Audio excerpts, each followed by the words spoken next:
नमस्कार. केबी मराठी न्यूजमध्ये आपले स्वागत. संपूर्ण पावसाळ्यात आज पहिल्यांदा शिवना नदीला पूर आला. आज सकाळपासून सतत पावसामुळे छत्रपती संभाजीनगर जिल्ह्यात पावसाने थैमान घातले आहे. त्या अनुषंगाने शिवना टाकळी मध्यम प्रकल्प बोरसर बुद्रुक पासून 3 किलोमीटर अंतरावर आहे. त्याच्या खालील पांढरा नावाचा मोठा ओढा आहे. त्याला आज प्रथमच पुराच्या स्वरूपात पाणी आले होते. त्यावेळी लहान मुले, महिला, पुरुष मोठ्या उत्साहाने पाहण्यास आले होते. यावेळी ग्रामस्थ मदन काका पवार, सोमीनाथ पवार, संतोष हरिभाऊ गायकवाड, भागीनाथ मोरे, सुभाष पवार, अनिल बोलधने, आनंद रंदे, साहेबराव लिहिणार आदी ग्रामस्थांनी आनंद घेतला. LV पवार आमचे प्रतिनिधी, केवी मराठी न्यूज कन्नड प्रतिनिधी LV पवार यांच्या आज पाण्याच्या संदर्भात आढावा घेतला.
करून घेतात पाण्यात याला हरवला 4 वाजता.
शूटिंग.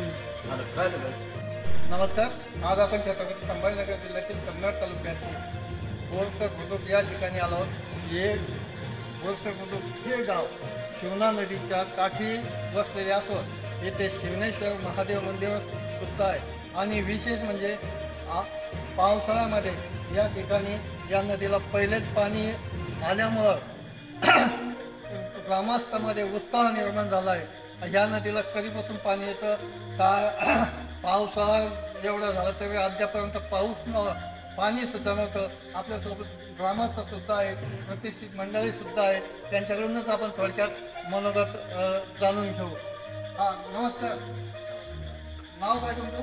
मदन पवार. वय किती? 70 वर्ष. आता हे नदीला जे पाणी आलं शिवना नदीला, त्याच्याबद्दल तुम्ही काय सांगू शकता? हा आपण पहिलेच पाणी आणलं. पांढरा नाला तरी शिवण्याचं नाही. पांढरा नाला पांढरा म्हणजे पांढरा नाला कुठं असतो मग? हा बोरसर गावच्या उत्तरेला असतो. हां, तिथून हे फक्त पांढरा नाल्याचं पाणी. आणि या गावचं आणि शिवना नदीचं काय वैशिष्ट्य सांगता येईल का? नदी बारीक शिवा नदी हां ही कळंकीवरून तिचा उगम झालेला आहे. हां आणि गंगेला मिळते शिवना टाकळी माध्यम कसं धरण आहे ते मग ह्याच नदीवर येतात. शिवा टाकी धरणं शिवामध्ये इथून किती अंतर 3 किलोमीटर आणि मदन रापराव यांनी सुद्धा एकदम चांगली अशी माहिती दिली. आपल्यासोबत अजून ग्रामस्थ आहे. नाव काय तुमचं? संतोष गायकवाड. आता तुम्ही ह्या नदीबद्दल किंवा गावाबद्दल काय सांगू शकता? बोरसर हे गाव शिवना नदीच्या तीरावर असून इकडे श्रीमंत क्षेमपुरी महाराज यांची संजीवन समाधी आहे. आणि दुसरं वैशिष्ट्य शिवनेश्वर महादेव मंदिर आहे आणि भव्य दिव्य असे एक सभा मंडप आहे. शिवना नदीत शिवना टाकळी धरणापासून 2 किलोमीटर अंतर बोरसर गाव आहे.